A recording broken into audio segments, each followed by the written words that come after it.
अस्सलाम वालेकुम dear viewers, welcome to my channel मेरे ख्वाब और इसकी इस्लामी ताबीर। आज एक नई वीडियो लेकर हाज़िर हुई हूँ जिसमें आपको बताया जाएगा कि ख्वाब में चेहरे के नक्श देखना कैसा है।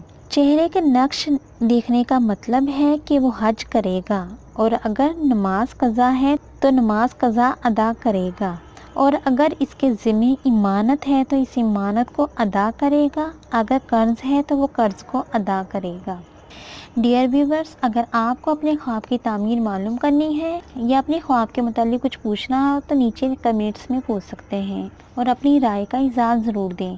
और अगर आपको ये वीडियो अच्छी लगी है तो इस वीडियो को लाइक करें, शेयर करें, सब्सक्राइब करें।